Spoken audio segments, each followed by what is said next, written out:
Today's chat is brought to you by the support of all our Twitch subscribers. Through the patronage you provide the Focus Fire chat team through the Twitch platform, we are able to provide you with the weekly podcast as well as the website and other aspects of Focus Fire chat. If you have any interest in becoming a subscriber of the FFC and gaining access to some exclusive features over in the Discord server, please be sure to visit our Twitch account and click on the subscribe button. If you're an Amazon Prime member, remember that you do have a free subscription to Twitch every month that can be used for this. And for those of you who are already subscribers, thank you again for your generosity.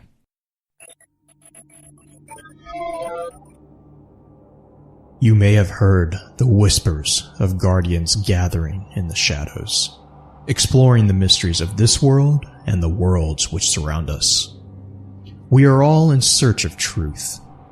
Sometimes we need to focus that search, focus that fire. And so we come together. Join us. Join the discussion.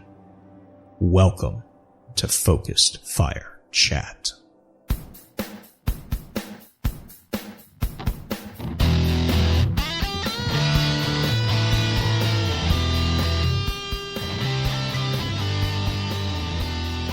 Welcome back for episode 156 of Focus Fire Chat, recorded live on January 25th over on twitch.tv/FocusFireChat.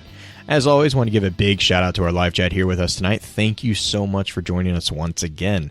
Our topic for tonight's episode is going to be a look at the Legacy of Yor.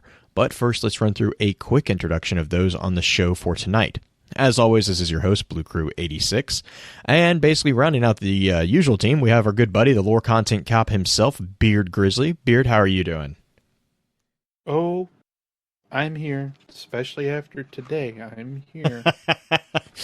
As most of you have probably realized, as most of you are very, very acute or astute on the realization, Green is not here this week.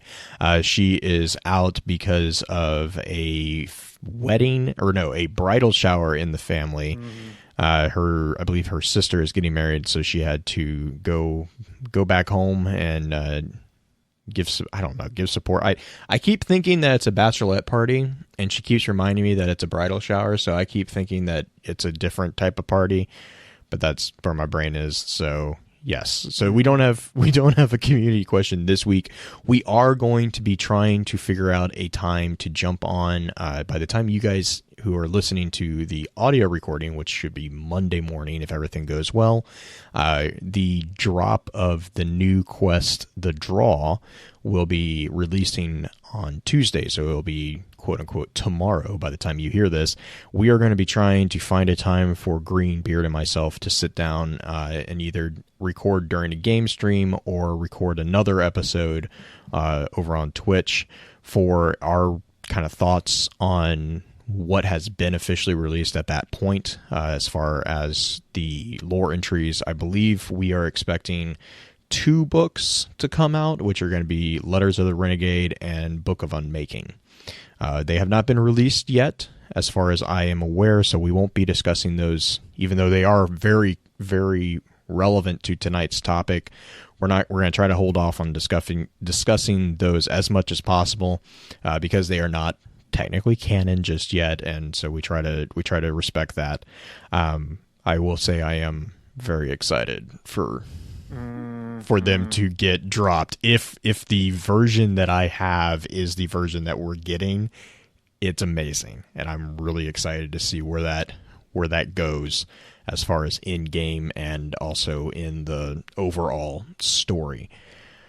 Let's see real quick. Anything else? I'm trying to think. Oh, I did have one other, actually kind of really big announcement.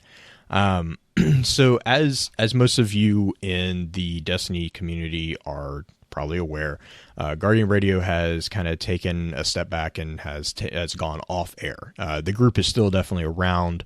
Mark is kind of doing his own thing with the different various entertainment podcasts, and then Mesa's obviously doing his own thing, and I believe K-Dub is still doing his own thing as well. So they're definitely all still around. They will be coming back from time to time for episodes of Guardian Radio. But that being said, the Guardian Radio network has kind of, for lack of a better word, kind of disbanded. It's not really existent anymore. And so what that kind of presents for us is an opportunity that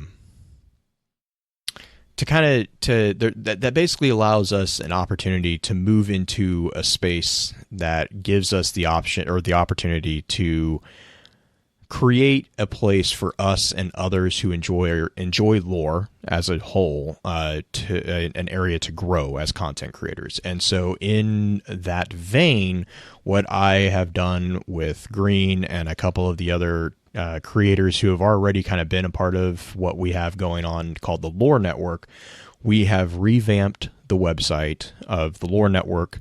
I'm going to be taking a lot more of an active role over there, pushing to kind of grow that site.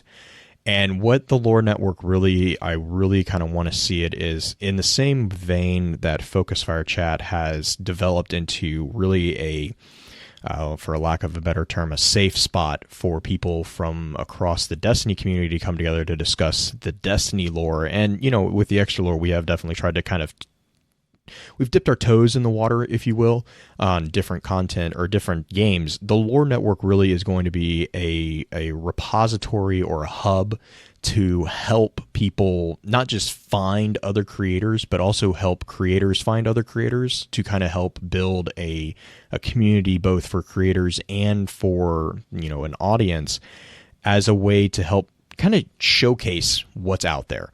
And so our idea is that we want to build a spot so that other people can go to the website and find, different content like Beard's YouTubes, or Wally or Sir Wallen's, YouTube channel. Like, there's different things that they cover. We try to showcase, hey, if you're looking for this particular topic, these are the creators that we have, that we know of, that we work with, that we're friends with, that we, that help us, we help them, all that. And really behind the scenes, what it's also an option, or also an opportunity for us, is as creators, it allows us to be kind of like pinging each other and kind of, growing ourselves and helping us fact check ourselves behind the scenes, which it's honestly especially for story analysis, is really helpful, because that helps everyone kind of have a more accurate view of what's going on. That being said, what we're going to be doing is we're actually opening up the Lore Network to anyone. So predominantly it is going to be kind of more articles. So if you have a game that you're very passionate about that's not Destiny, we were kind of talking about that before the show started.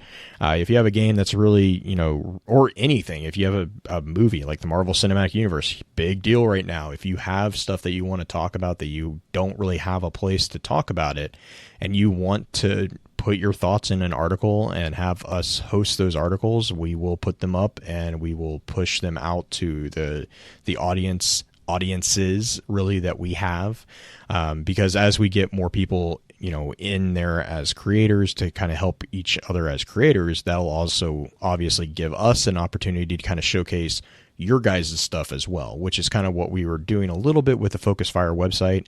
We're probably going to be ultimately taking the Focus Fire website and merging it into the Lore Network's website. I am working behind the scenes right now with WordPress, is where we host everything right now. I'm working with them to try to see how to not impact you guys as consumers or as the audience. You will still be able to use the URL focusfirechat.com, but that's going to redirect basically into the lorenetwork.com.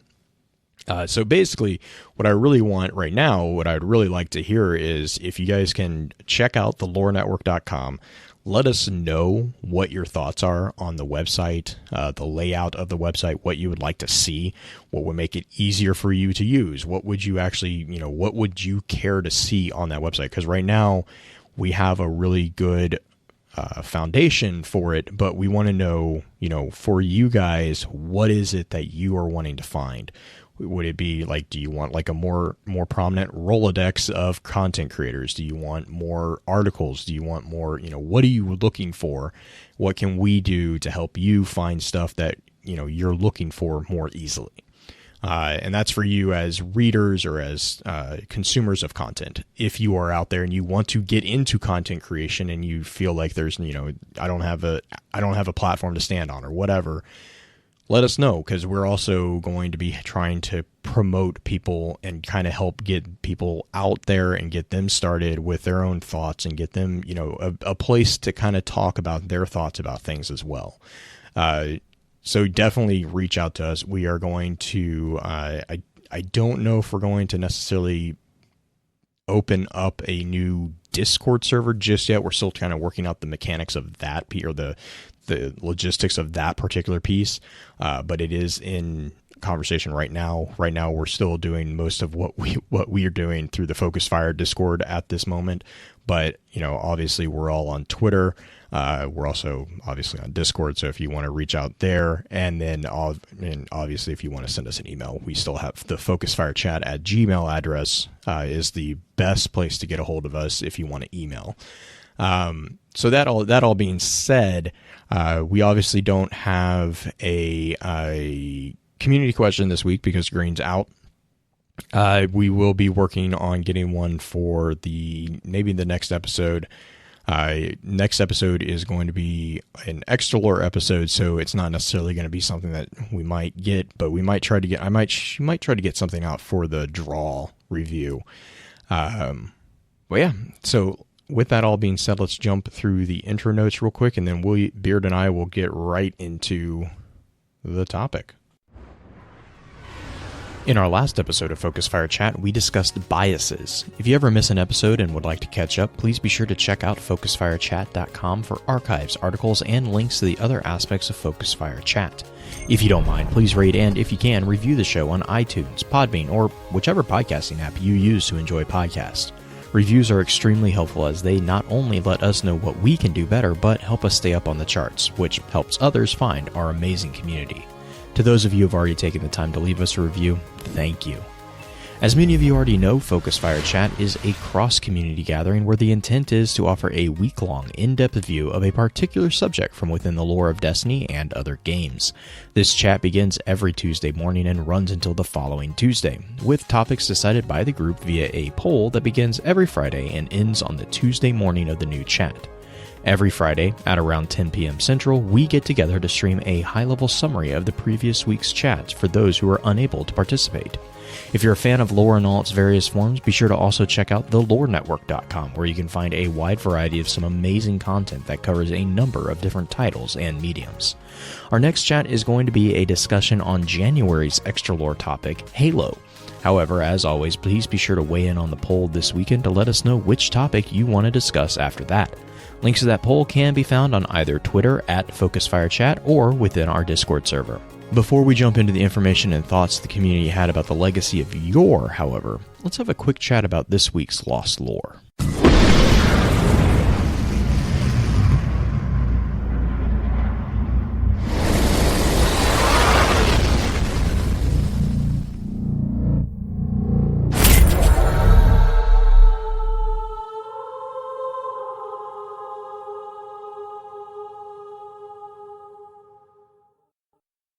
All right, so for this week, I don't really have anything particular set aside for Lost Lore, but I do actually want to call out in a way. I would kind of want it to be a focus on the Grimoire anthology, which is called A Dark Mirror, the volume 1, I guess you would say.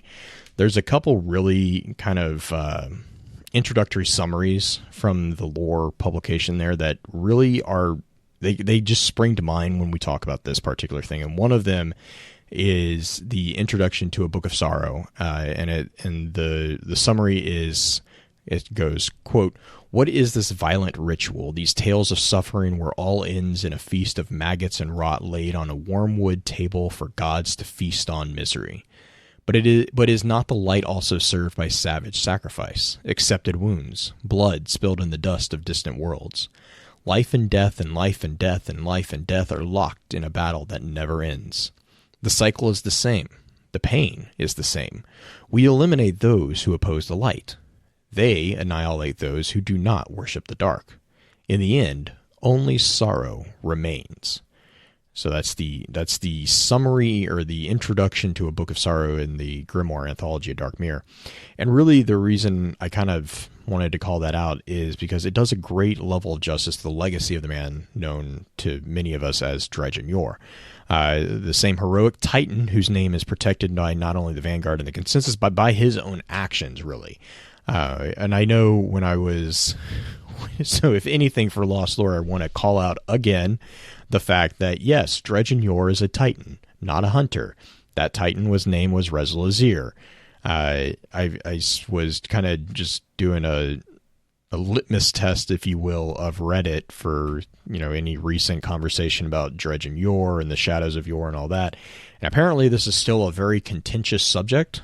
Apparently this is still a giant argument as far as who Dredgen Yor was.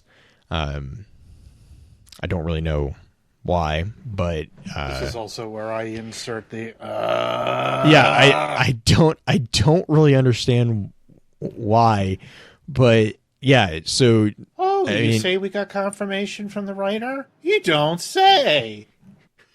Chat, you went to Reddit, first mistake. No, I mean Reddit, okay, for the record, Reddit has I can't defend it too much, but it does have good areas. And if nothing else, it is a good litmus test for what a lot of the general population is what is on their minds, right? Regardless of if what's on the minds of the many is something you roll your eyes at or not. That's not the point. It is a good, yeah, I don't know how much more I can defend that. But the fact is that there are still a lot of people who are posting about, who is Dredgen Yor, who is Dredgen Vale, who is Dredgen Bane, all these different shadows, and who are they? And it's a kind of a question. There's a lot of assumptions. There's a lot of, to be blunt, misinformation. And so I think that's kind of one of the first things I do kind of want to call out about Yor is we've done, I think this is the fourth. Hang on, let me make sure. 1, 2, 3, 4. This will be the fourth specific episode that we do about Dredgen Yor. And I do just want to reiterate that Dredgen Yor was a titan, and the entire point of everything that was put into game that was hinting at his being a hunter was done with the purpose of misdirection. We have this confirmed. He is trying to misdirect your attention from who he actually is. So it's not just the Vanguard. It's not just the Consensus. It's not just the speaker who is, hiding this information from you. Yor himself is also protecting his name out of a sense of, whether that's misplaced pride, whether that is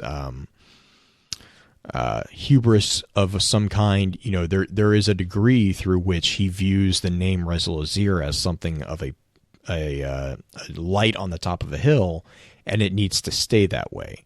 And you can argue there too whether there is a degree of if the man who he was still left, or if he was using that to, we do know about Dredgen Yor that he did appreciate consuming hope. He loved building up hope, if for no other reason than to destroy it. Nothing was more delicious to him, he says. And so he could also be using it as a way to kind of being like, oh yeah, look, here's this name dangling, this bait star, if you will, out and waiting for people to fixate on it just to swoop in and, at the last minute destroy that hope within them personally. That's also a possibility. It just depends on how twisted he actually was in the end. But that all is to be said, he was a titan. I think that's about as blunt as I can be with that particular piece of information. Yep. Yeah, sorry. Yeah. Protect his name to give them hope. Nothing dies like hope. Yeah, Wicked in chat. Yeah, I mean, that's kind of one of my personal theories is that he used it as a way to build up the currency that even in his twisted state, he's still viewed as currency. Because we see that with Rezel, right? Like from the very beginning with Rezel, he views hope as a currency. I mean, we've talked about this. I think, what was it? Was it the episode? Was it last episode or the episode before that where he mentioned that, Beard, about Rezel, viewing hope as what brings tomorrow? I think it was the episode before, because what were we talking about? Something kind of spawned it up. And if not that, maybe it was the Black Armory Papers. Yeah, I think it might have been the Black Armory Papers. Yeah, because we were dealing with some of the topics that kind of lace back to it, and some of the writing that was otherwise put together with the person that they refer to, and how hope was brought up within that same exact sentencing, and so on. And yeah, because I could go along with that entire thinking the whole time. Anyway. Well, and I mean, I think the the kind of to kind of move into move into what the legacy of Yor, if you will, kind of is like, let's look at the tragedy of the shadows, right? The tragedy of the shadows of Yor is I mean, it's to really kind of sum it up. I kind of want to read the note from the Destiny audio or Grimoire. I keep wanting to say it, audio Grimoire, Destiny Grimoire anthology.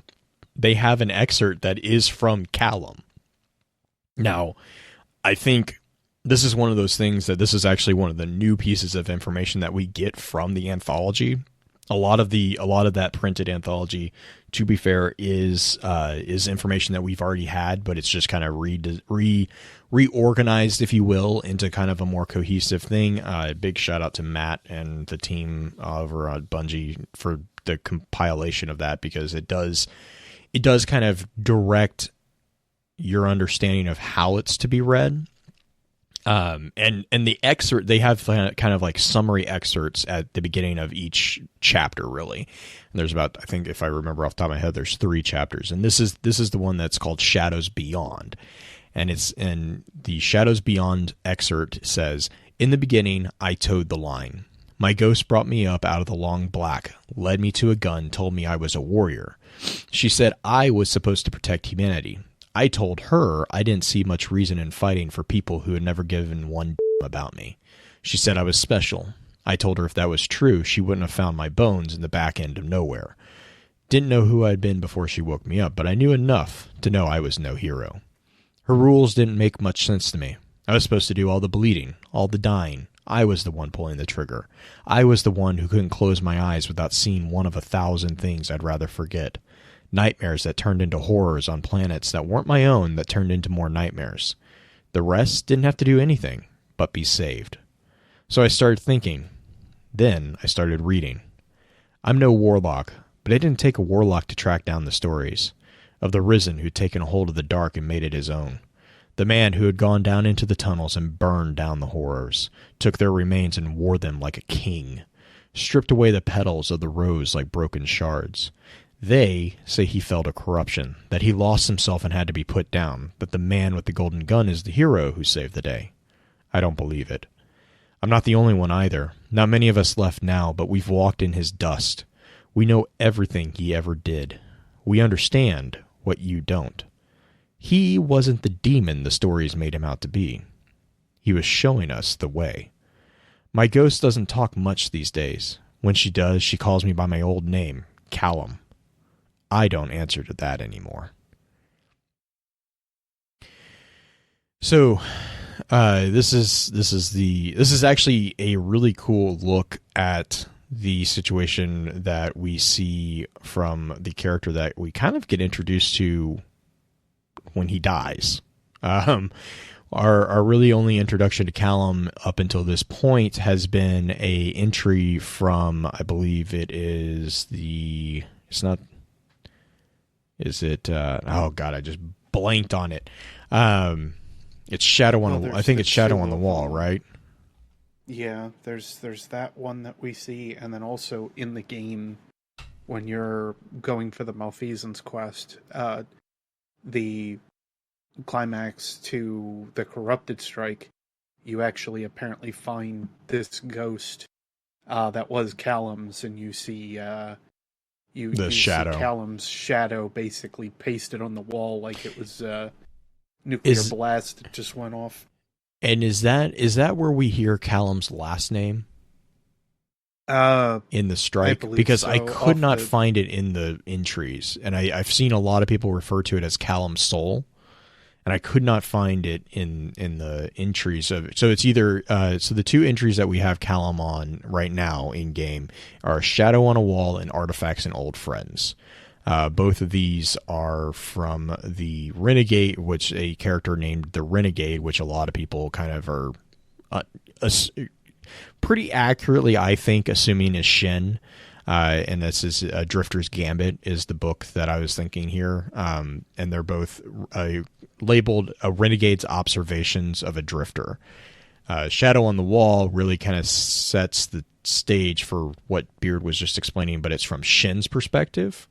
And it's basically the Renegade confronting Callum right after Callum had killed his ghost. So Callum was actually the one that was responsible for his ghost. And I believe it was with a thorn, right? That's kind of at least that's right. A tool carved from the jagged spikes fired from a weapon I shall not name. I kind of read that as being a I don't know what you want to call it. It's technically the slug that Thorn fired back in D1, if anyone remembers that. Yep. Oh, Dino did say Drifter gives the name at the start of the strike, Callum's soul. Perfect. Yeah. So that's Callum. Recorded. I would just have to look back on it. Yeah, and I don't believe we know his title as a shadow. The other two known shadows we do have, these are Dredgen Vale and Dredgen Bane. We've actually known Bane and Vale. We've had information from them since Destiny 1. Bane is definitely becoming more prevalent. He's definitely the source of a lot of information, it looks like, going forward as well as kind of existing now. And this is because Bane was a character named Tebben Gray. We don't know much about like classification or race about Gray. Hang on real quick. Yeah, sorry, chat was talking about Bane. We don't know much about Tebben other than the fact that Tebben was a very studious keeper of notes, which we will touch on. Like I said, when I so want to talk about it because Book of the Unmaking is like really thanks to Gray's character. Tebben's character that's going to be the prevalent somewhat from what I've seen. And it's so good. I'm just hoping that I'm hoping that what we have is what we get because it's so good. Vale, however, we do know a bit more about Vale. Vale was a male. We don't know what race. Most people seem to assume that Vale was a hunter. And I haven't seen anything in the entries that point to that. There's a few that kind of, I believe the closest that would come to kind of pointing that is Ghost Fragment Thorn. Hang on real quick. Ghost Fragment Thorn 5. And the reason why I think that is where a lot of people kind of assume that that's Vale talking is that it's a single person giving kind of a soliloquy or a monologue. And it's labeled as a unknown hunter. However, as I was digging more into the ghost fragments, as I was digging more into them, there were a couple other ghost fragments that had the tags for Vale or Dredgen Vale and Dredgen Bane, but were not those two speaking. And so there could be the argument made that those tags are simply kind of like category tags for the audio files or the audio transcripts that the ghost fragments represent. Because there is I think it's Ghost Fragment, the Cathedral or Cathedral of Dust. I want to say that's the one where there's a hunter and a titan speaking about how they ran into Orsa and his group. So, you know, it's just one of those things. It's like, it's I think it's a safe assumption, but it is still at this point an assumption is all I think. But that being said, Vale definitely is responsible for the recreation of Thorn. Vale put together a process known as I believe it was the Rite of Cleansing is how we got it in, what was that? That was in Rise of Iron, right? I believe that was the updated version of A Light in the Dark, which was the original quest that we used to get Thorn. So the Rite of Cleansing was established by Orsa to create new thorns for use in the Crucible and to then further develop the Shadows. Ultimately, their ultimate end goal was to develop the Shadows into an equivalent of the Weapons of Sorrow, which is where we see this kind of in Ghost Fragment Thorn 5, where he kind of is talking about the evolution of them into something more. But really, I mean, so I kind of want to talk about like what the Shadows, because the Shadows really are, to be honest, that is kind of the brunt of the legacy of Yor, is the Shadows of Yor. You know, they've taken on the name Dredgen, and they've taken it on in a way because it's arguable about are they taking it on to further the works of Yor, or are they taking it on to harness the power that Yor introduced without falling into darkness? And I think that really kind of depends on the individual, because Callum, or whoever Callum, or whichever Dredgen Callum becomes, Callum definitely fell. I don't think a lot of people would argue that Callum had fallen into darkness. He sacrifices his own ghost, and ultimately doesn't have a lot of redeeming qualities from what we've seen so far. Whereas though, Bane or Tebben almost seems to be more intellectually kind of plumbing the depths. I haven't seen anything from Tebben that kind of hints that Tebben was really as far gone as Orsa and Callum. Orsa kind of seems kind of on the same path as Callum, especially with the arguments with Jagged Purpose and the Rite of Cleansing, because there's a couple quest steps there. The Harvest of the Lesser, Feast upon the Light, Cleanse by the Light, and Where It Began are the quest steps from the Rise of Iron, and each one of those comes with a quote specific to that particular aspect of the recreation of Thorn from Orsa. And as you kind of get further into the quest, they definitely get a little bit more twisted, as you can kind of see like the darkness kind of worming its way into their process there. And then when you get to Ghost Fragment Thorn 5, he comes out and he basically refers to the Shadows of Yor as new weapons of sorrow. So, Orsa is another one of those that's kind of like I don't really know where he falls in the spectrum, but I think Tebben of the three that we do know about, I think Tebben is probably the lightest of the three, whereas Callum is the darkest. I don't know, Beard, if you have any thoughts on that. Yeah, I was gonna actually just say I pretty well agree with that idea, because it unfortunately, of course, we're not digging into Book of the Unmaking, but I think that a lot of that is actually showcased in there too. Assuming that all of it stays as it is, and the way that we kind of have it presented right now. But that being said, without digging into that too much, I do think that the way that even some of the early stuff with the two of them, Tebben and Orsa seemed like he was more the heavier fighter, if you will. He was a little on the darker side. Tebben has always seemed like the slightly better one of them in a way. Mm-hmm. He seems like he's out there for the value of the knowledge more than he is much else. Tebben honestly kind of strikes me more as the warlock, which is weird because Orsa, Orsa's the one that's arguably the hunter.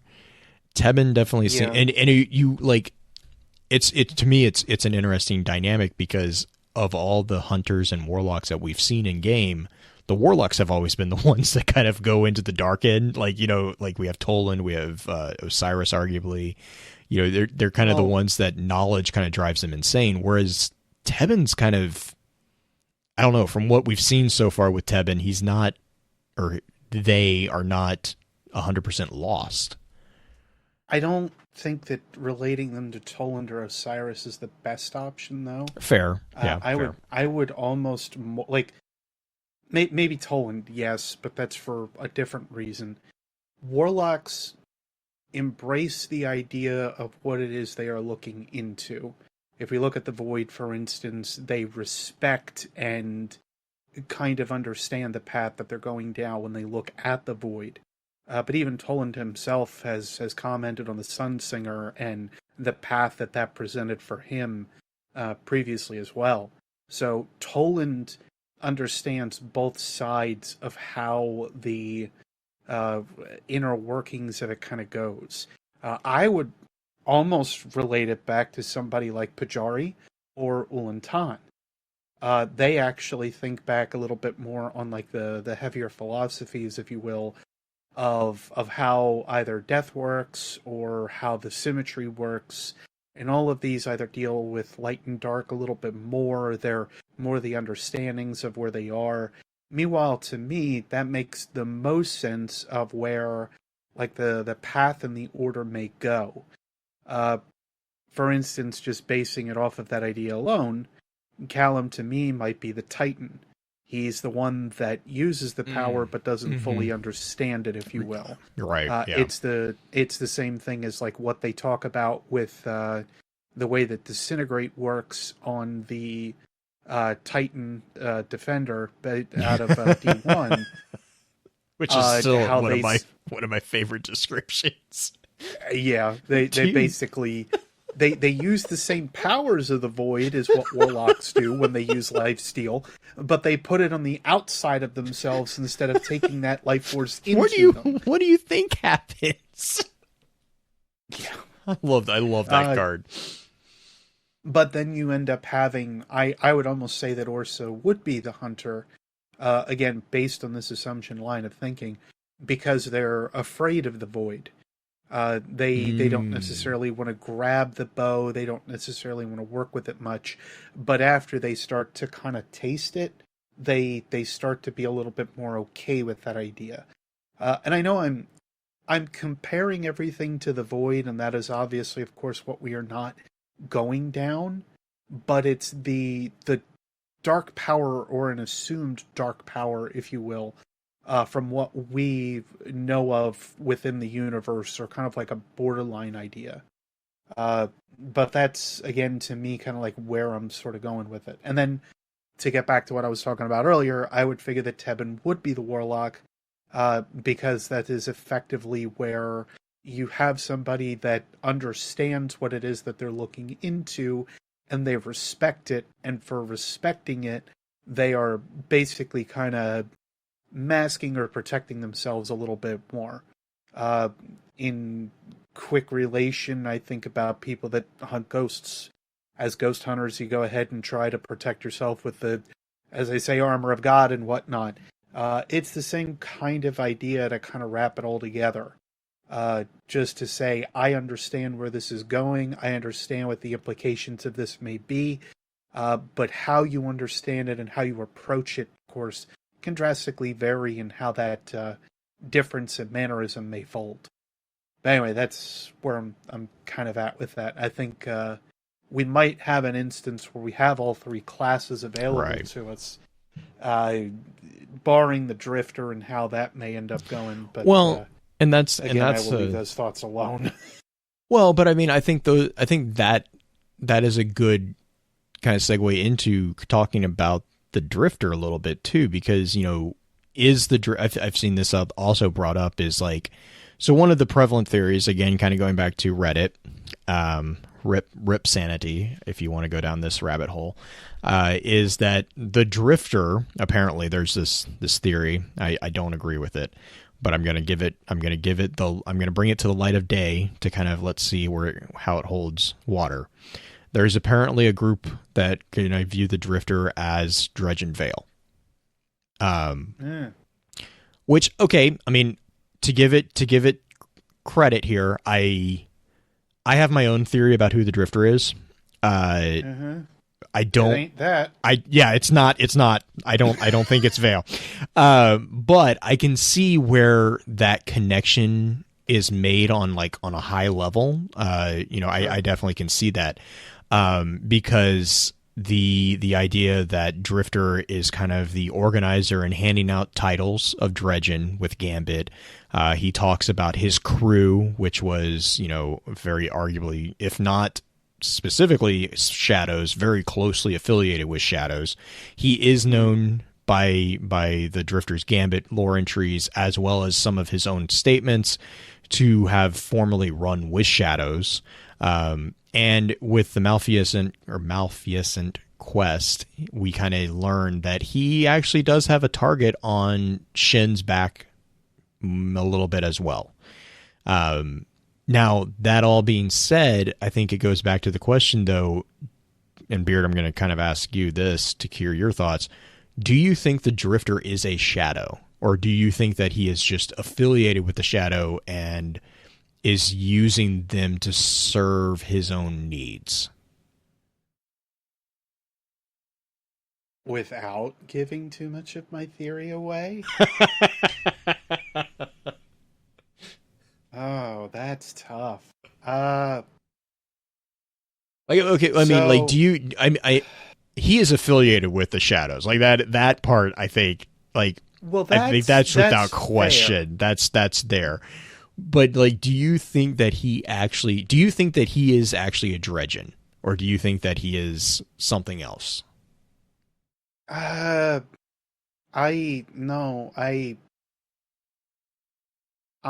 think he practices that old hunter's theory and theorem of being a storyteller. I think that overall he is somebody that effectively likes to spin yarns or give reason for why things are the way that they are. But I think that overall he is not somebody that we have seen or heard of previously. But I do think, and Viru kind of touched base on something a little bit too, a split personality theory kind of going on with the Drifter, I think is very true. Okay. It is actually something that's been kind of mulling through my head for a little while, but the high possibility that there are perhaps 3 residents as now we're dealing with different psychosis here. We're dealing with multiple personality disorder, which would actually explain quite a few things about a couple of guys that we've talked about previously with Dredgen Yor and then also Rizal. But it may also end up inflicting back on some other pieces that we've also thought of. Again, tales, etc., of also looking on Shin Malfeasant, and then also looking at the Drifter. I'm having this large thought that at this point, Shin Malfeasant, Rizal, and Dredgen Yor never existed.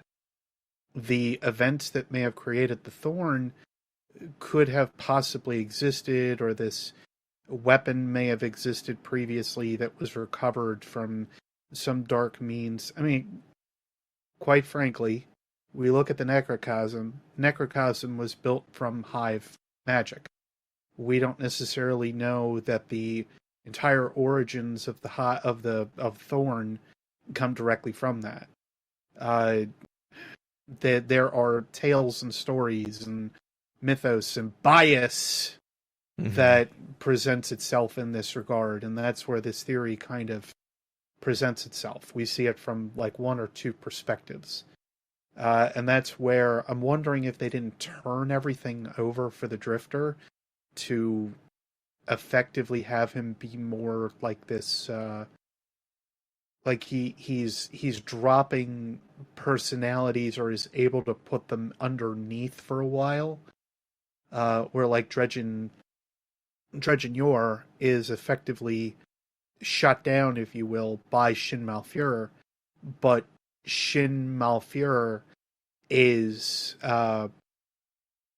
another personality within that's kind of conflicting with Yor and whatnot, and that eventually wins And it would also tie back to why Drifter knows exactly where Callum is, and then why he also has no idea why he's effectively now dead as well.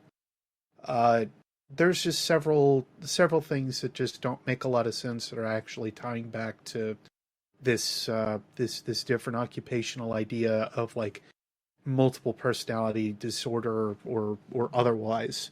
And in some cases as well, the whole idea and interim, if you will, some people will also have change in their minds with multiple personality disorder, where their voices and their mannerisms will change completely. Yeah. So if I look at something, somebody has already come back with me with the statement of, well, Callum sounds very different from Drifter. Doesn't mean a thing. The way that a voice can be treated or changed, you hear me with some of my impressions, quite frankly. I can do a fairly good impression of many different things. I can change my voice on the daily. I can go ahead and alter it to be how I want it to sound if I want to. It really comes down to what kind of conditioning I decide to do with my voice, or what I decide to change on that day, or how I decide to handle myself. If somebody is suffering from those disorders, then they're actually changing their ideas on the fly. They can change how they present and handle, etc., the way that they do. But this comes back to a couple main and key pieces that we will find in, again, the letters from a renegade, which are coming up soon, we assume. Yeah, hopefully. Yeah, and it also goes back to some spare possibilities of like who or what, etc. things were previously. It also ties back to why the Vanguard. You'd have to figure the Vanguard know that he's there. Mm-hmm. It would tie back as to why they are okay with the Drifter being there, because they would see reason for him to be there, and they would rather him be close than going off on another full crusade, as Obi-Wan might say. Mm-hmm. But that's just the main idea on like how I would at least kind of figure in that regard. There are so many different pieces that don't necessarily add up of like why the Drifter acts as he does, or why other characters kind of have acted, etc. I don't know. I like the theory. I know there's still some holes with it, but unless you know that somebody has multiple personality, it's extremely difficult to peg when something changes or alters. And until you see it in the act, it's almost impossible. Except for like how Drifter changes in this like bipolar mannerism in the way that he does, willing to give us so much information and then shift off to not. It's just he's a really weird character. And there has always been something off about him, but it's something that I trust about him.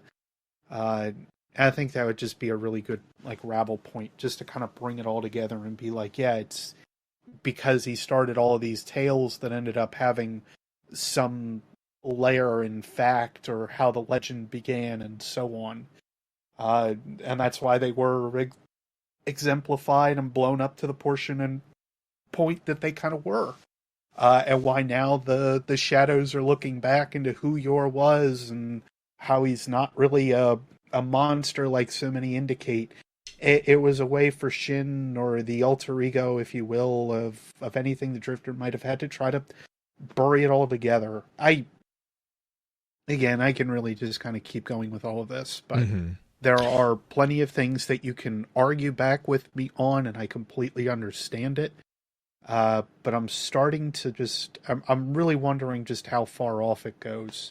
Right. Yeah. And I mean, like because the other thing too is to kind of, one of the biggest counterpoints to that too is the Drifter could be, the reason we call it I mean, you'll see where I'm going with this pretty quickly, but like the Joker as being an archetype there, the Joker did things that was more chaotic than anything. I think that was one of the few pieces of the Dark Knight trilogy that I did appreciate with, who was that? Heath Ledger. Heath Uh, Ledger's Joker. he kind of really personified that chaotic figure of like, he's like, I don't even know what I'm going to do. And that was kind of the thing with, he was certifiably insane, but that was also, he didn't really have a, to kind of counterpoint, he didn't really have a split personality. He just was kind of insane. Like he didn't think the thing about chaos. All it takes is a little push. Like, oh my gosh, some of my favorites. Like, but I mean, like, so like as far as like Drifter goes, it could be also that he's just snapped. Like there's also the possibility that, if the story, now this begs the question, then obviously does the Drifter stories actually hold water about like the creatures of the darkness or the creatures who neutralize light or whatever, if they actually did encounter something like that, then it could also be argued that he's not all 100% up, he's not all there, which is also a potential explanation of why he flip-flops so willy-nilly, is he's just kind of living in the moment. He's not really paying attention to what's going on really 100% around him. But then you have things like the Malfeasance quest where he's like calling the shadows to kind of come team shot Shin. He's like, if all of us take a single shot, then we can take him down. One-on-one we can't take him, but getting it to the point where he's kind of calling to arms the idea of putting Shin down, or putting the man with the golden gun, as they refer to him. Yeah, meanwhile, we have the climax of Letters from a Renegade, and right, yeah, it's yeah, well, along with and and it's like, and I totally see where you're coming from. I mean, like I said, like the theory is at this point, given what we know, I mean, I'd love to be able to say with as much comfort as I can say that Dredgen Yor was Rezyl Azzir, right? I mean, that's been confirmed within the content. Whether or not there's further implications is still to be seen. That story is still evolving, but we do know that facet to be, that connection exists. That connection is a 1-to-1 ratio. We don't have any more assumptions about who that is. But now, as you kind of brought up, does that mean that necessarily that's the only connection? Like that, we don't know that necessarily, but I can't say definitively that, the Drifter's not Orsa. Though to be honest, I think there would be a lot of finagling as far as like timeline explanations needed to explain how Orsa was present when the Drifter wasn't present, and how people who knew Orsa, I think there's a lot there. I think there's more holes than there isn't on that particular theory. Just me personally, I think. Now, does that mean that it's impossible to explain away? No, not at all. We don't know enough about either of them for, all it takes is a bit of backfilling of information and reconnecting of certain things, and it can make sense. Like but yeah, I mean, and Dino in chat is exactly right there. Why would there need to be any finagling? Drifter is a habitual liar. Like, right. That of all the characteristics about Drifter, that is one of the ones that everyone can agree to is 100% certain, is that you can't really trust anything that he says, because there's a really strong chance that he's just lying, and there's not necessarily anything that he's gaining from it. Yeah, I'm going to say Eva Levante said the same thing, and again, I would like to think that she is a fairly good judge of character, but this thought that maybe he's maybe there is something about him that she doesn't trust, but she doesn't wholeheartedly say, like, I know a snake when I see one. There's something off about him, but I can't put my finger on it. And usually that's what you end up getting with some that have certain mental disorders. Right. Oh, yeah. In a lot of cases, it's just one of those things you don't necessarily understand the extent of it. And meanwhile, we live in this golden age where we we still see that like mental disorders are very much still a thing. Like they're not in the same way, but anyway, I'm going. Well, I down that mean, track again. the concept of like a PTSD in Destiny is a Right. very big thing. I mean, like, and I wholeheartedly have no problem with the storyline having characters with that affliction, because if you just kind of take a step back and look at the event, like just looking at the events that have happened in game in the past 2 or 3 years, because you know it's roughly a 1-to-1 correlation with our time and Destiny time. You know, there has been, to put it lightly, a lot that has happened in that short span of time. I mean, that's not even taking into account the whole, you know, apocalypse that was the collapse, the destruction that rained down upon humanity during that point in time, the Dark Ages, where, you know, the rules of physics were rewritten with the Risen, and everything that everyone knew was turned upside down and stripped away. You know, there is good reason for people to have issues with reality right now, I think, in Destiny. Incredibly. And to be frank, the fact that there are people who don't, or who are able to continue existing on a day-to-day basis, like Eva, like Amanda, you know, and these are just normal citizens. Like these aren't special, like, or they're special, not that, but they're not like guardians. They're not like superpower or superhuman entities. These are regular citizens. Like Eva is a mortal person. Amanda is a mortal human, and you know, not only are they operating, you know, arguably okay, they're actually in some ways thriving, right? It's that hope that, you know, is such a drug in Destiny, and it's what's so enticing to me as a person looking into the game world, is this idea of this light that just refuses to go out. And I think that to pull it back into, you know, the concept of what Dredgen, you know, what the Dredgens and the Shadows of Yor and all of them we're looking at, is like, with regards to that light, that shadow that is cast by the figure of Dredgen Yor, the Shadows of Yor, the legacy of his name, you know, how does that fall into play with our Guardian, right? And I know I kind of had a point here to talk about like the progression of corruption, and that kind of ties back into the rite of cleansing, which we kind of talked about a little bit. And I really want to read real quick. This is actually one of the early entries from Tebben's journals. It's the Grimoire card, The Shadows of Yor. And Tebben writes, "They tried to hide the truth, but we followed its winding path, pieced together the fragmented map of events across time and space, quite literally, mind you.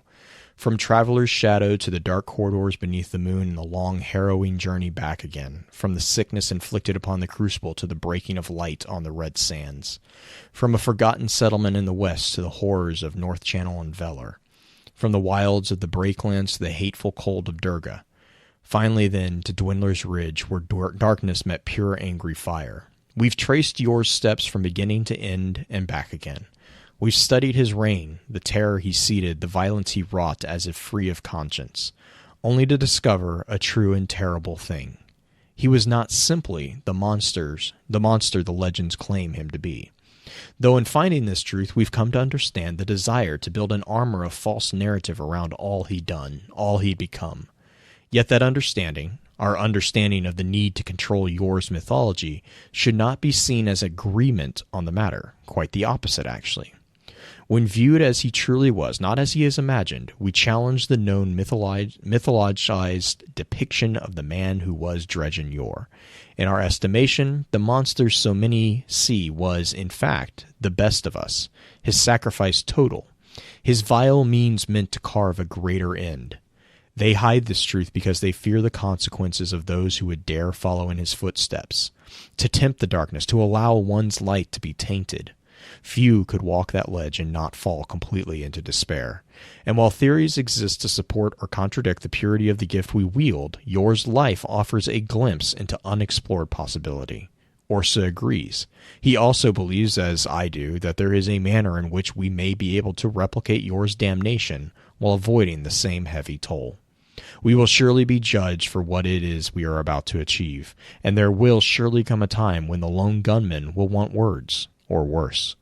But now we go upon an old path, one we seek to make our own, and should we fail, may the light avenge all those who we make to suffer. So I mean, this is really kind of the point where you kind of see Tebben almost making a justification for the shadow's existence, right? And it kind of ties into the the quote from what I believe it's the parables of the Allspring, where walk into the darkness with strength to return to the light. And you get that a bit with the symmetry too, right? It's not just Osiris and Rezel here that have mentioned this kind of concept of crossing into the other side and back. The symmetry also talks about the balance, the importance of the balance between the dark and the light, and the guardian who potentially could do both. And so that's kind of the progression. I kind of regard this, or I kind of view this as the progression of corruption. You're like, is corruption necessarily a bad thing if you can control it, right? And that's what Orsa is constantly kind of from what we assume we hear from Orsa. He's constantly being like, yeah, we've tamed it, we've tamed the darkness, we've purified the rites of cleansing, which is to create new thorns, but to not allow those thorns to infect you, really. Within Ghost Fragment Thorn 5, we hear the reference to taming of the sickness. He says, we have tamed the sickness, broken it with unwilling sacrifice, which that line alone is disturbing. But to go on, it says, now we claim our reward. Have you heard the whispers, brothers, sister? The shadow speaks. All we have to do is listen. Its secrets are our gift. Its gift our evolution. The others misunderstand. We are the weapons of sorrow, living and free, the hated heroes of this broken age. So, I mean, a lot to kind of unpack there, which is where you kind of start seeing the psychosis, I guess, would be the best term for it. The split from reality that Vale or Orsa is kind of falling in is like it's like an evolution of a sociopath in a way, and I mean the sociopath in the clinical definition of a individual who is not able to empathize with others, right? It's an individual who sees other entities as nothing more than figures within the world that do not have in and of themselves their own sentience or conscience. Like they are just tools. They are just pieces of the world around them. And you kind of see this argument by Orsa here with Thorn 5 when he refers to unwilling sacrifice. So they are using others to further define what it is to be, a shadow of Yor, to kind of further their own evolution without consideration of the individual who they are afflicting with the punishment of that sacrifice. And this is where you kind of start seeing the transcendence into what would arguably be the sickness that supposedly they are taming, because by becoming a weapon of sorrow, you are infecting yourself with a darkness that is corrupting the light. And so you can't then say that you have tamed the darkness if the darkness is tainting you to that degree, I think, is my point of view there. And Beard, I don't know if you have any thoughts on that one. I mean, that's honestly about on the same general idea that I have as well. I've talked about it several times previously as well, and I'm kind of concerned isn't the word. I'm trying to think of the proper word here, but I'm intrigued by the fact that they're going along this line even more. Mm-hmm. But like the shades of gray idea Mm-hmm. is really starting to become more commonplace as we kind of go along. Releasing these ideas of a dark mirror, and then of course seeing how our guardian acts as Destiny 2 kind of progresses, especially through Forsaken and whatnot too. Yeah. I continue to sit back and think that we are being presented a different story with Forsaken thanks to some of the marketing material, but also just because of the absolute difference in tone that is now presented in how the game's world is kind of shown. But I really do hope, when all is said and done, that they continue down that line where our Guardian kind of skirts this idea of light and dark and how it is a very thin line, as Aldrin says before he gets cracked. I really do appreciate that they're kind of going down that thinking, though, because it continues to showcase both sides' point of view very well. And it continues to at least show that like one is very prevalent in one side, or maybe less so than we even think. Because if we look at somebody like Ikora, who is the iconoclastic one, she has that bit of darkness inside of her as well, if we're going by a personality sort of side. And then some can argue that even though he's looking out for the best interests of the city, Zavala kind of has that same sort of idea as well, making the heavy sacrificial moves that he kind of needs to do, but it's not in general order of like what you would kind of expect on it. And it still comes down to point of view and perspective overall. And that's, I think, where these theories, of course, especially with like how the shadows are kind of conducting their general business. It's not business, but it's the best word I can think of. As they kind of go through their day-to-day stuff, figuring out the entities of Yor and whatnot. That's what I kind of think is the important piece, is that they've taken it that step farther, where some of the others we already know have already gone slightly down the path. Yeah, and I think, kind of talking about the Forsaken piece, I think the seed of it was actually really even back within vanilla Destiny 2, right? Yeah. I mean, when they presented Gaul, right, they presented Gaul as the hero of his own story.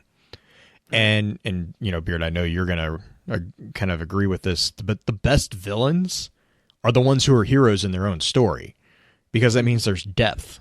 That means that and I think that's kind of where we see, that's where I'm hoping kind of that they're going to take this, like, even if ultimately the shadows aren't quote unquote the villains that, they're kind of being led to be portrayed as, because like, let's look at, just real quick, let me walk through the rite of cleansing, right? Or the jagged purpose quest. It starts with us getting basically turn in bounties, and eventually you get this quest called Jagged Purpose. And the first step is a task called Harvest of the Lesser, which is, I believe, is the Echoes of Darkness is what's coming up. But the quote is, "A sickness is needed bound in darkness. Bathe your light in horrors that their stain may linger but not overwhelm. This is the first step upon the hated path." So all these quotes are going to be from Dredgen Vale, just real quick. And then the second quote is, "There will be suffering, but know that you do this for a just cause. If the darkness is to be defeated, it must be understood.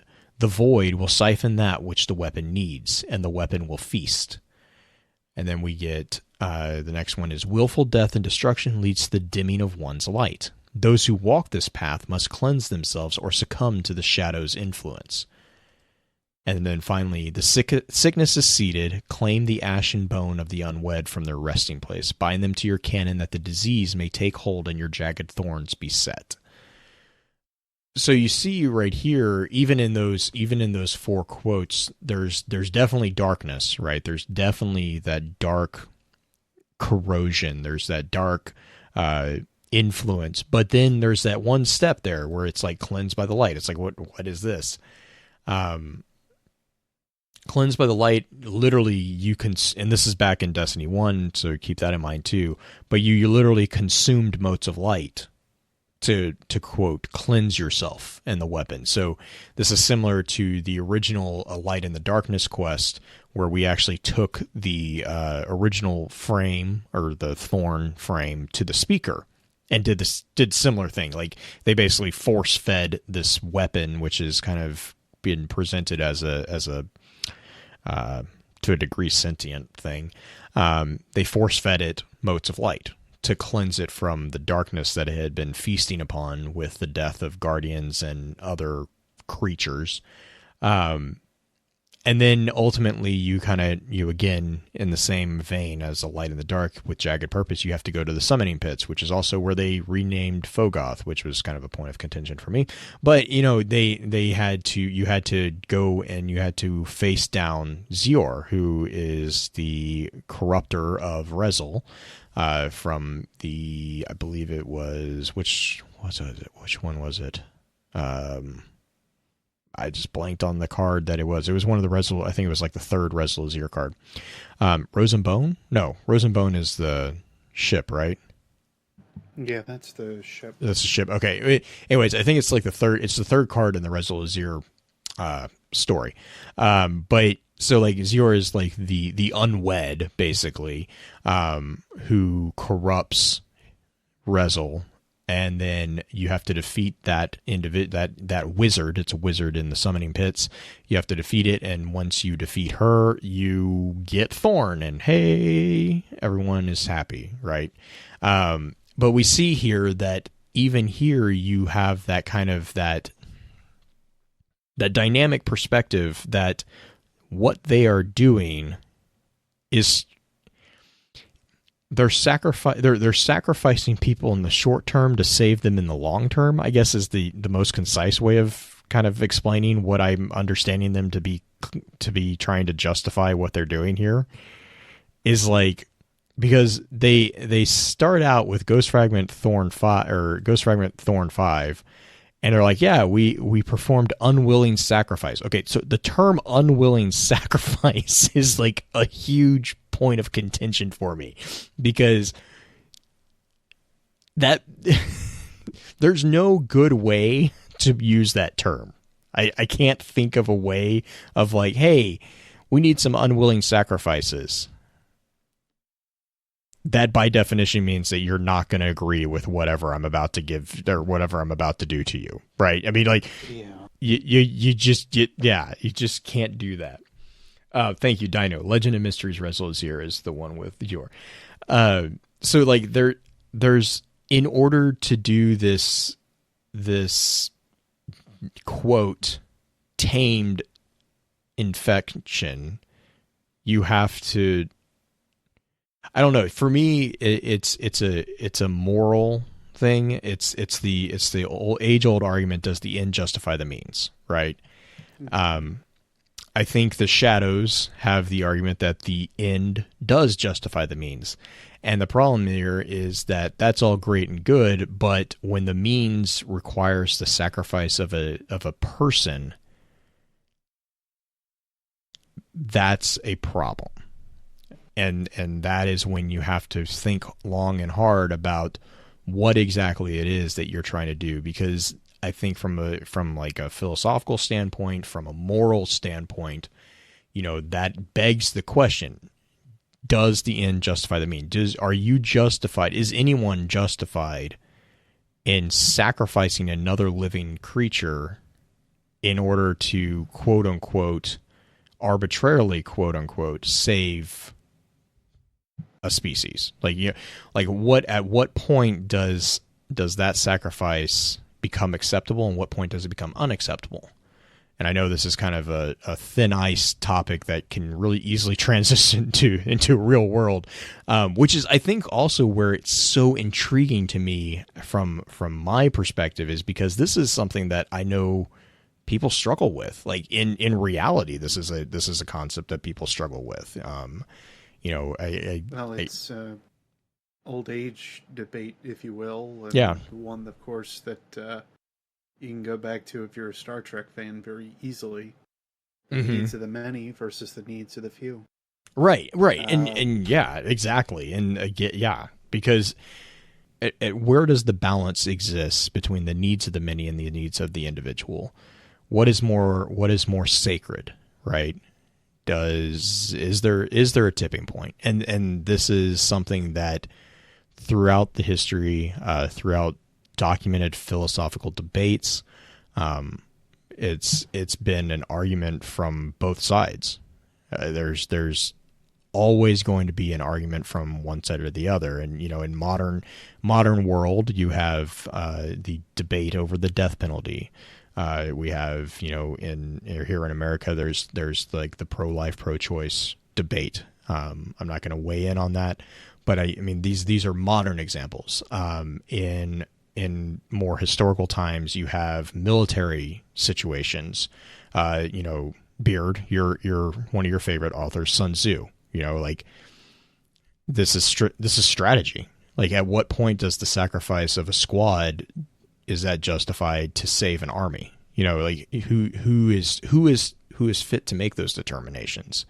And this is ultimately where you kind of get into the I would say even discomfort of some of the topics that the existence of the shadows bring up for players. And it's something that you should be kind of uncomfortable with, is if you start thinking about, your creation of a weapon of sorrow is in and of itself creating sorrow. That is why it's called a weapon of sorrow. And that will kind of actually transition into, I guess, arguably one of my final points that I really did want to bring up, is the impact, the effect of our characters now being given the title of Dredgen. Like, what does that mean for us as guardians, I guess, in the world of Destiny, that we have done the necessary steps to be referred to as a Dredgen by other characters? Because ultimately that's what it is, right? That is what we see with the final quote from the Drifter. He basically is like, you're a Dredgen now, pick your name. You've been given that. We get the information, and there's this information from the Drifter's Gambit lore entries where you see the Renegade basically call out, hey, if anyone starts calling them Dredgen, let me know, because I need to have words with them. Which, that doesn't set the stage for anything at all. That's not setting up stuff for awkward conversations. And so, but it also, and Beard, I really want to hear your thoughts on this, because it also sets up the possibility of a dynamic story in game. Mm-hmm. Because not everyone is going to have the Dredgen title. So, like from like a fourth wall perspective, I can't help but be like, so does that mean that there's going to be different lines of dialogue if you have a Dredgen title or if you don't? If you don't have that little, checkbox ticked, we don't have to deal with the snarkiness from characters that we might have to with Joker's Gambit. Like, what's going to go on there? I'm going to say, which, it still begs the question on how you perform certain content, if you do or not. There are actually two types of shadows that, of course, we would partake in or understand when it comes to Destiny, especially. For instance, we have, of course, the Shadows of Yor, but we also have Sorry, chat. Is that why Green's missing tonight? Yeah, I was going to say. Might be able to find her in a ditch somewhere. No, I'm kidding. Sorry, I'm sorry for interrupting. I just saw that from Black Flag, and I was like, oh, that has to be called out. I wanted to kind of wait to see how chat would react to that one. Good. I'm glad everybody's giggling. Um, so again, there's the Shadows of Yor that we have, of course, but there's also too the Shadows of Callus. And these are both measures that we kind of have in terms of like how our paths kind of deviate from where the norms are. These are ways that we kind of can influence how our legend and legacy is written and built in terms of like what actions we've taken as a person. The same thing can be said of like how you are as a human being, though, as well. You know, investigating what actions you take, what it is you do, stuff of that nature can really impact who effectively you are or how it is you are perceived by those outwardly. I don't really need to look far in terms of telling you like where you can look in that respect. American politics is a very big one right now. It's also a very easy topic to dig into. And how people kind of look into perspective. Could just be it's very much in my mind right now. I don't know which. But in that regard, like you could pretty well take a lot of different facets. Think about a military leader, if you will, and how they are kind of labeled or how they effectively are viewed for their decisions that they otherwise make. You know, what is it that makes somebody a Dredgen or a Shadow or otherwise? Anyway, whole convoluted thing, line of thought, etc., that kind of just lines back like, are we going to see this as a possibility? Maybe. I'd like for it to be. Because technically, if I don't get the Dredgen title, but I've dabbled in Gambit, then maybe somebody can be like, oh man, it's a really good thing you didn't keep going down that line, because it looks like that was just the worst way possible. All of a sudden I find out, oh, being a Dredgen actually was the thing that would have made the most sense. Right. Because well, and Shadow right, as a title, or Dredgen even as a title, like Dredgen bothers me that we receive that as the title, because Dredgen is what is it? The Infinite Abyss, I think. Is what Abyss. It is. No, Abyss is, I think. Abyss. So Dredgen Okay. Yor is infinite, or the Infinite Abyss, and Dredgen is just Abyss. okay. Which, like, I still play with the translation of that, because I'm like, but what is? But yeah, it's the Abyss. Well, how often do two names go together that also change the meaning of a sir or prefix name as well? Never. Never happens. It never happens. Never. Like it could be Dredgen Vale is something completely different in that regard. Dredgen Ursa could be something completely in that regard as well, etc. The biggest thing, though, in terms of what I mean by this, I've brought it up already. We see these concepts of gray. They are referred to as shadows of Yor. A shadow means you're kind of playing with the darkness. A shadow is something that light can cast. However, it is something that you can still see through. You can see down into the like the grass that you're looking down into, or otherwise. Like light is still prevalent. It's still kind of there. So wait, it's like a penumbra? Yeah. It's imagine that. Yeah, it's kind of like a shade of gray or something like that.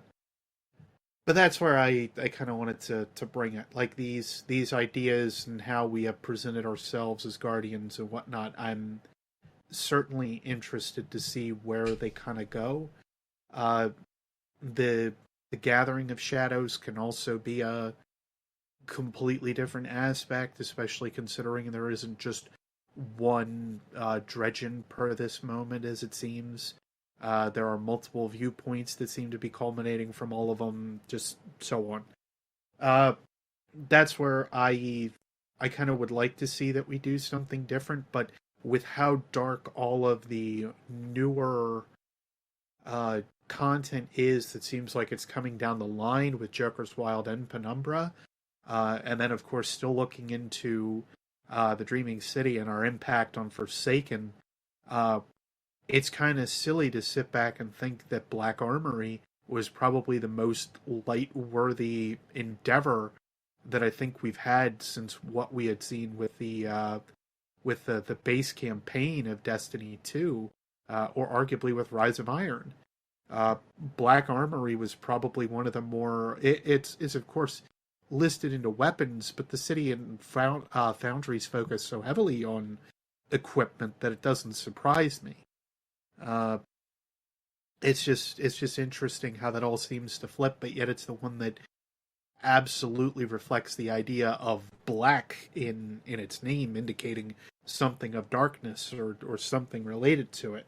Meanwhile, it's probably the most light thing that we've kind of seen in terms of what's to come. I just find it interesting or significant, weird, I don't know which, but...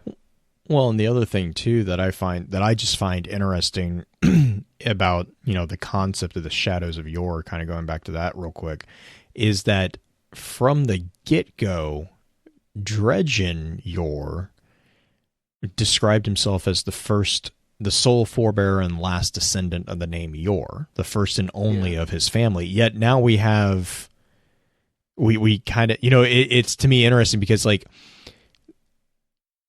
he presented Rezel, and I think Dino said this in chat too, like Rezel chose the name Dredgen Yor because he wanted to dehumanize himself. He wanted to become a natural disaster, like in a way. He wanted to consume the hope. He wanted to, be the storm against which nothing could survive. And well, as Ward's ghost says, he's a force of nature. Right, yeah, and exactly. But it's interesting because within Ghost Fragment Thorn, it's described as the first and only of his family, the sole forebearer and last descendant of the name Yor. But now, with the Shadows of Yor, you can see that that's not true. He's not the last descendant of the name Yor, because others have taken his title, others have taken his name, and in regards to like family heritage and stuff like that, or lineage, that's what it is, right? That's what family names is. That's why in certain cultures, like the Far East, you have the first name, or the first name of a person's name is actually their family name. It's actually more of a Western tradition to have your individual name first and then your family name. It's which is a social commentary there to be said, but like that's, to me, is really interesting because Yor started this path and he intended to be the only one. Like he started with the understanding that he was the first and the last, and yet now we see that he wasn't the last. He might have been the first, but he's not the last. I think that's an interesting dynamic to be that I'm hoping that they kind of explore as well, is like, well, and in the same, is it like we're seeing it from a very English theming with the way that they have the name written out. mm-hmm. Is it technically more like something like a Japanese or Chinese name orientation, where the last name is first? Right, that's what I mean. And is like the first name is second. Okay. Right, because it's similar. Yeah. Similar to. I know this is. I've made this comment. I know a lot of people in chat have made this comment already tonight. But Dredgen is akin to Darth, right? In Star Wars, you have Darth Vader, Darth Bane. We only have Darth Bane in here already. Right, like, why not? I mean, why not? I mean, come on. It's not like he was a cool character or anything. But like, I mean, still waiting for Maul to make his appearance again. Yes. I mean, we all know that Maul just pops up out of freaking nowhere. I'm looking at you, Solo. I love that he gave him back his robot legs. God. But like, anyway. But in the same vein too, like the title Dredgen is a title. It's recognized as such, and so the individual name, yes, would be Yor. There is not another Yor, but classically, Darth Vader is the first and only of the Vader,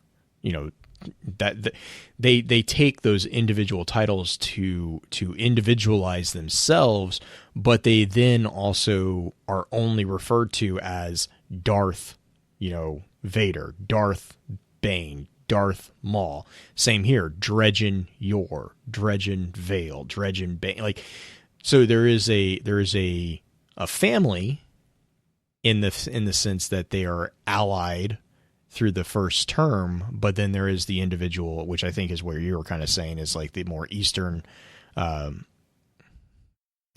is it etymology, I guess? I don't know if that would be there. The structure, right, of the naming conventions within there. Yeah. But yeah, and so that's where I just find that interesting that Dredgen Yor is kind of introduced. The Dredgen Yor from the very beginning really was introduced to us as the first and only of his name. And yet now we find with the Shadows of Yor that, that might not be the case anymore. Like it's like, and then that begs the question, dude, the Shadows of Yor, are they really just shadows? Do they even really understand the powers with which they're playing with? Which is another thing I think chat's talking about right now is like, the shadow, kind of what you were saying, the shadow is cast in regards to another. Like they are a pale comparison to the actual thing being of the thing which cast the shadow. I mean, it goes back to what I was saying about the Drifter and the dissociative personality disorder. If the hope was to create this tale and stop it with that alone as to be a cautionary tale, not the one with Asher and Eris, by the way, then at that point it makes me wonder how it effectively was supposed to stop these kind of instances, or was it made for the thoughts of weeding people out like this, which is Shin's seemingly ultimate goal, which again I would love to dig into with those letters, but I'm not gonna, of course, bring that next up. week. Next Can't wait. I'm right there with you because what we are talking about now with the evolution of this story. Obviously, it is it's no secret, of course, that the last word is coming back. It's as Bungie refers to the hand cannon shaped elephant in the room. Yeah, I love that. Like all of these implications that we're talking about now, that we're kind of hinting at, they go much further than just this. It's very important that you understand where the basis in all of this, of course, comes from. But it doesn't stop here. And granted, I'm sure after over 140 episodes to begin with, of course, it's not going to stop here. This tale continues to unfurl, and we've been talking about it for 4 years now. It just continues to be a different thing overall. Yeah, so on that note, real quick, I did a date calculation from when we first talked about Yor, and I kind of did the same thing when we talked to John. Which, by the way, if you guys haven't listened to the behind the scenes episode, we talked to John Goff, who is the writer behind this whole thing. I'll link that in the show notes this time. But it has been 2 years, 11 months, and 9 days since we had the first episode about Dredgen Yor. And it is still, if not the one of my most deeply interested hooks in this game is this story. Like, this story is just fascinating on so many different facets. But yeah, I mean, we have had drip-fed information from Yor and Ward and Malphur and now the Shadows. We've had this information being drip-fed to us from day one of Destiny 1. There was, in the original release with the original grimoire that was dropped, there was a good amount of information. It's just from day one, this has been one of those just foundational stories that has been kind of in the back background, just kind of gathering steam, if you will. And now we're starting to, I don't even think we're at the point where I would say it's getting to the climax of the story. I think it's just starting to get to the point where it's starting to gain enough pressure that people are like, hey, what's that? What's this thing that's going on over here? Like, there's so much potential with this story. It will highly depend on actions that are taken on the 29th. Right. I think with the quest line that may exist or what may be presented, that's effectively what I'm kind of worried about right now, is to see where or how that's going to present or carry on.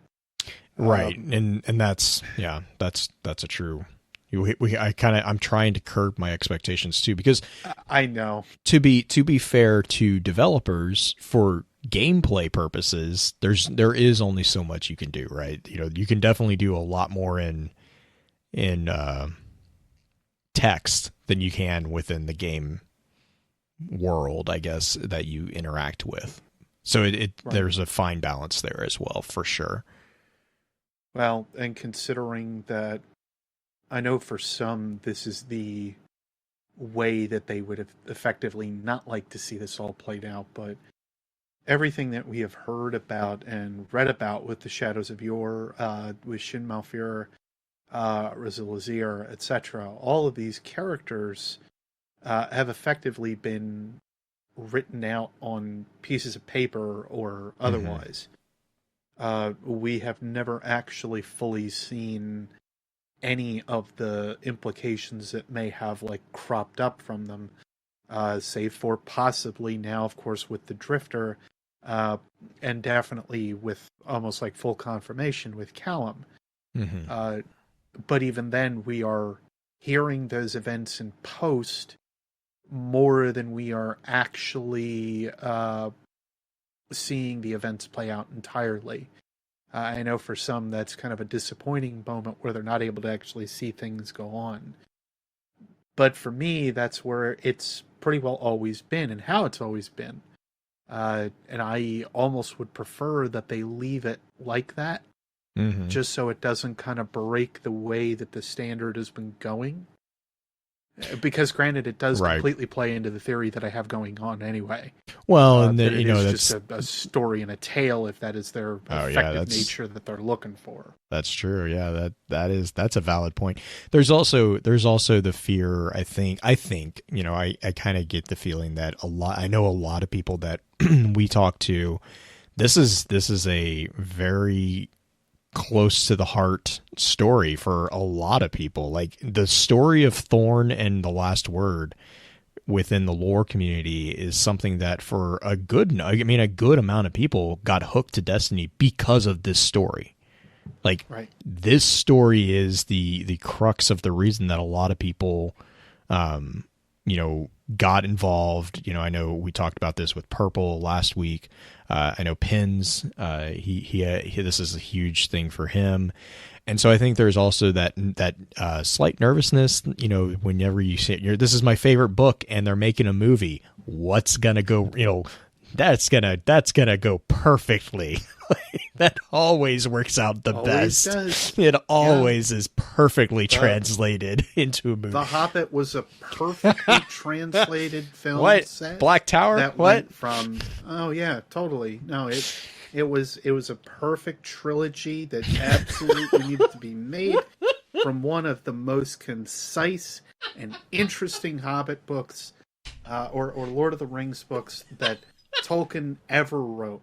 They were absolutely worthwhile in every second of watching. Leave the necromancer alone, okay? If you can't catch my sarcasm, then I think you missed the train.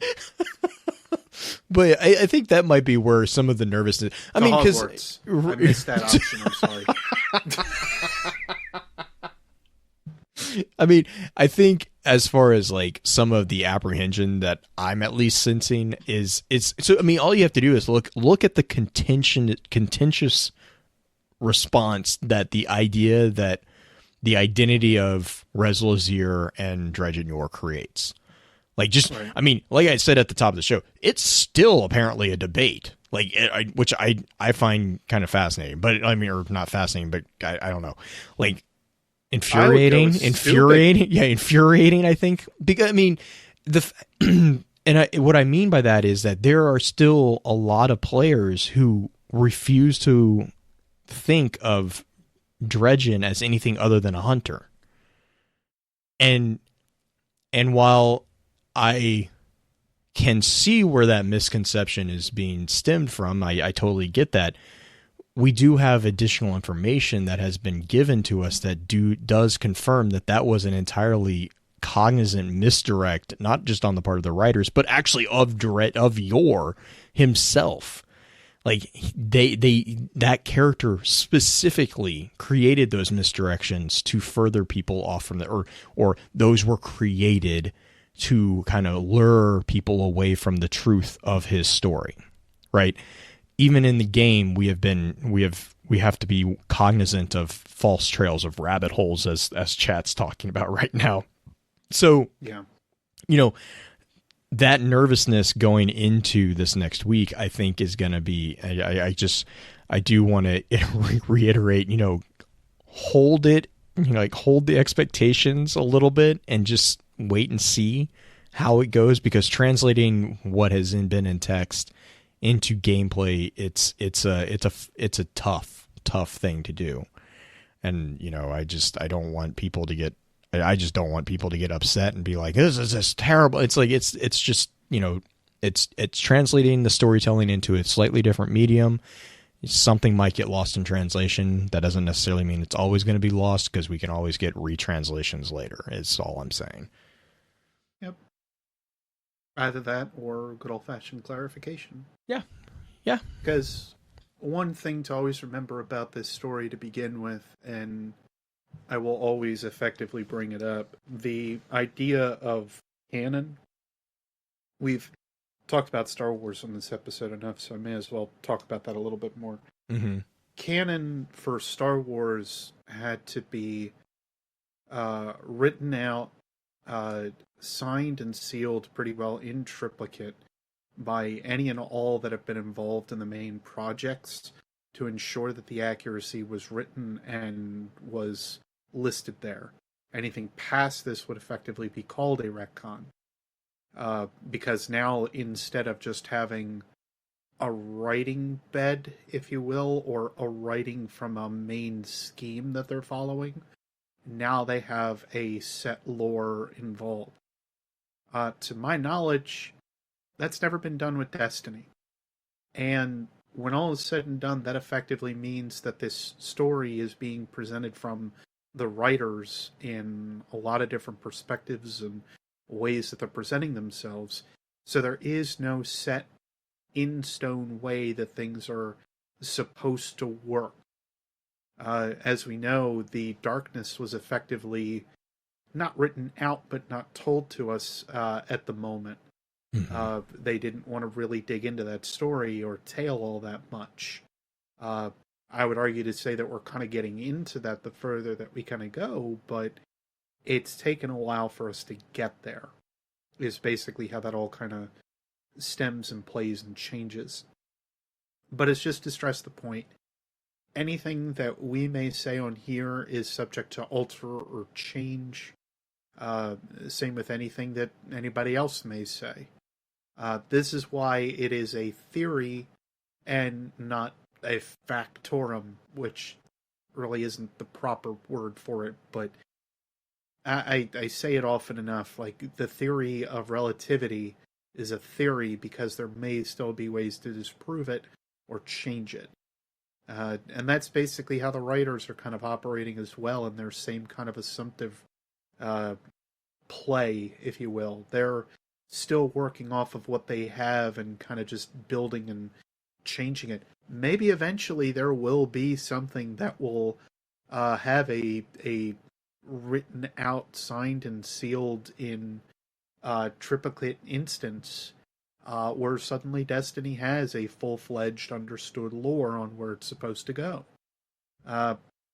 Problem is, we probably still won't even see that book because it'll still be mired in mystery and whatnot. But they will at least have a guide on what they need to go by.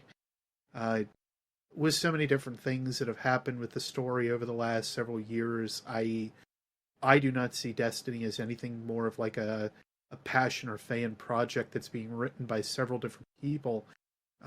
But these stories are still incredibly interesting and tell a tale that, especially with the linking threads that are between them, all kind of just fall in line.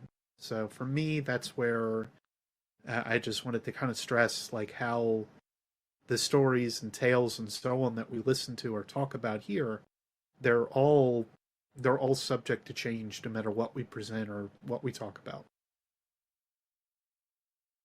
Yeah, actually, I think that's a that's a good note to kind of start wrapping up too on is, exactly that. I mean, I can't really summarize really what we do much better than that either.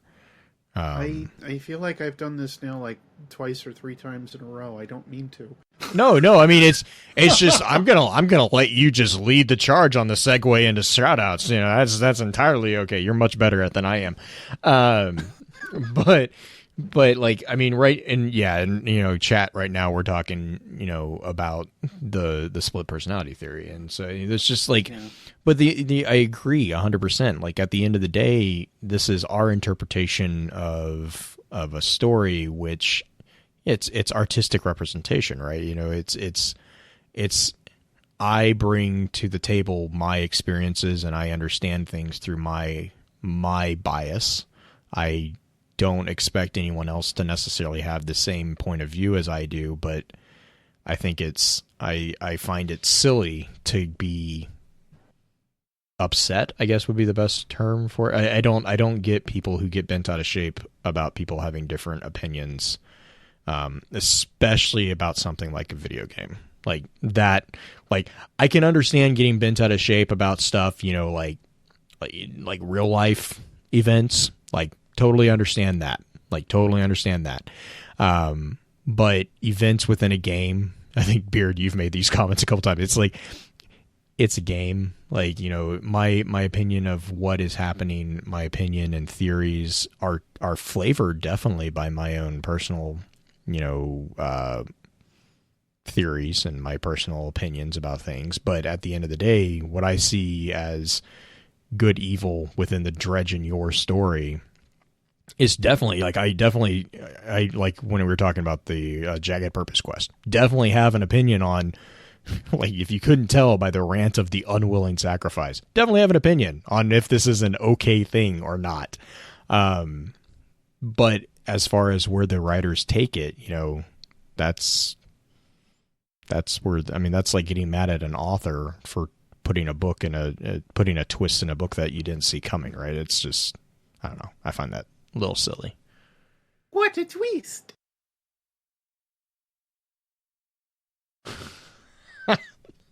Sorry, chat. So yeah, shoutouts, Beard. What do you got for us this week? The only major one goes to I know what some people kind of have in their mind, and that is to BioWare and Anthem. Mm-hmm. I put out a pretty scathing review of what I thought was going on with the demo or beta or whatever they really want to call it. They call it a demo. Demo's got to work right, man. But anything that I effectively said or presented there, a couple people misconstrued as me saying that I wanted to see the game crash and burn, that I had no interest in it whatsoever. Oh, really? Sorry, but I didn't read that at all. Like I was gonna interject. I didn't see yours as scathing at all. I saw, I mean, for me, it was pretty legit. I mean, you were pretty clear that it was, this is just your opinion. Like the whole thing about the migraines, I thought was a really good point. Like, I don't know. They I don't know. That comes kind of full circle with something else that I want to touch on, but here in a second. But in the same, like, I know that this is a very big thing for BioWare to nail. I know it's a very large thing that is kind of pressuring them on like EA's plate and whatnot as well. And I would hate to see that the studio ends up going under because the game either doesn't perform or something else happens, or investors are investors and that's all she wrote, because it seems to be the way that the larger AAA-ish gaming industry is kind of going. But I do wish them luck wholeheartedly. I think that there is a great base for a game that is sitting there.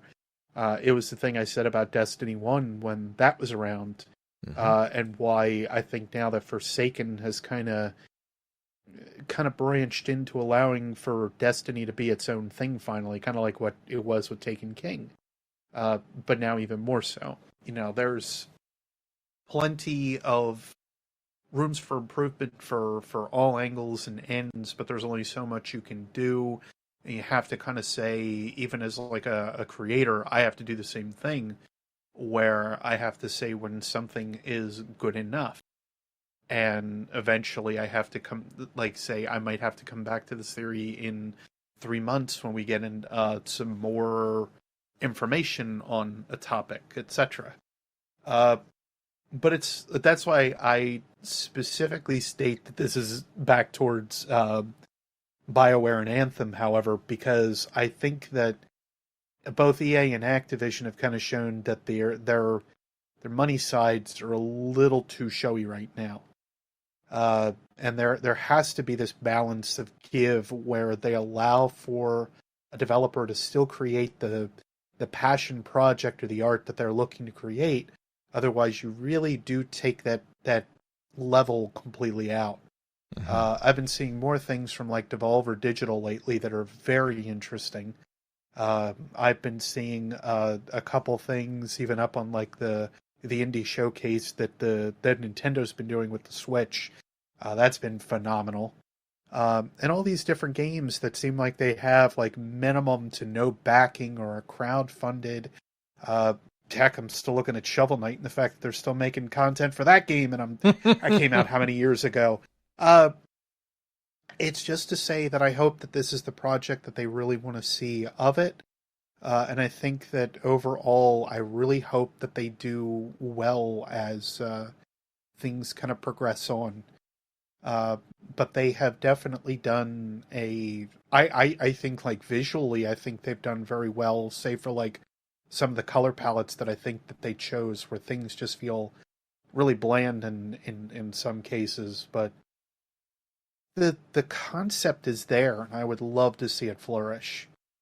There is absolutely no harm in either us branching out to talk about something different, seeing a new story that kind of pops up now and again.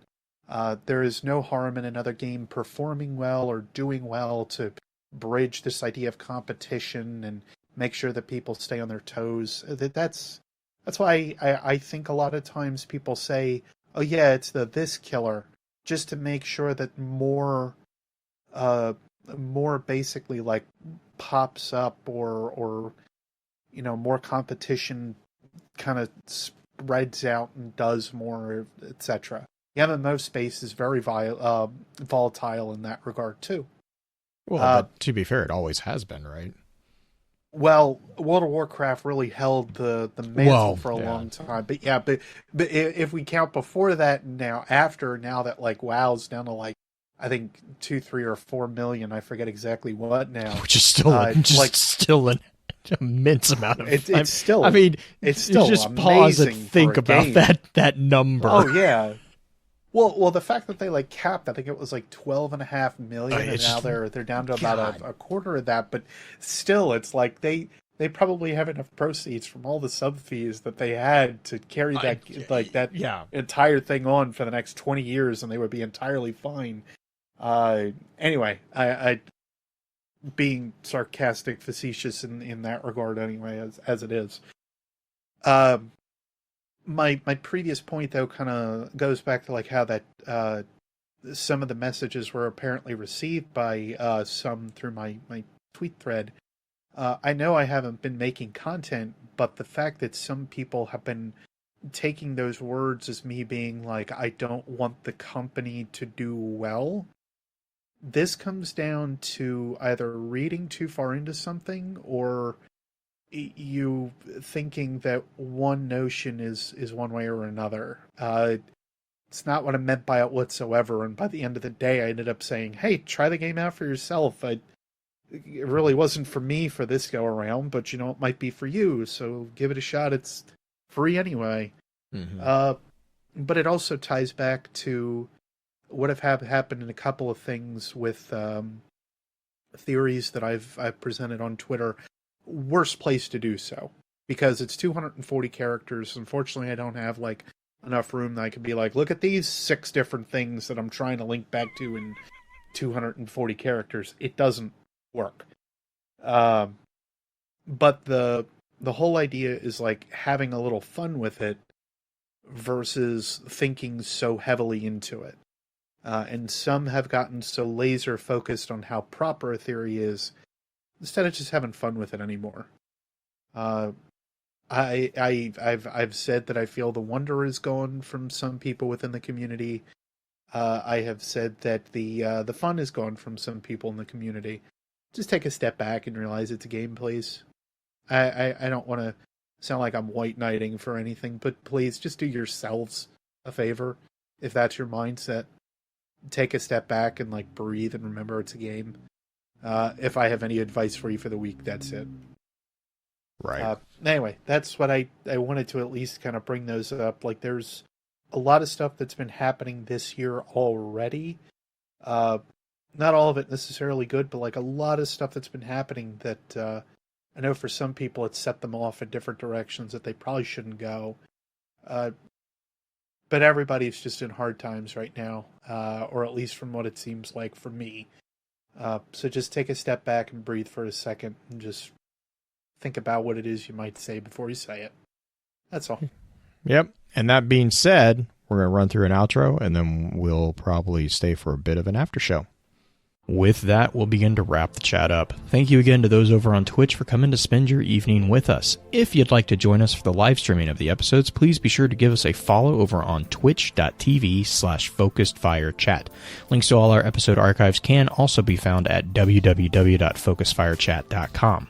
Please be sure to email us at focusedfirechat@gmail.com with any comments or questions for our team concerning the podcast, and let us know how we're doing by giving us some feedback and a rating over on iTunes as well. Also, be sure to check out all the amazing work being featured over on thelorenetwork.com. So until next time, focus your fire and may your light shine bright.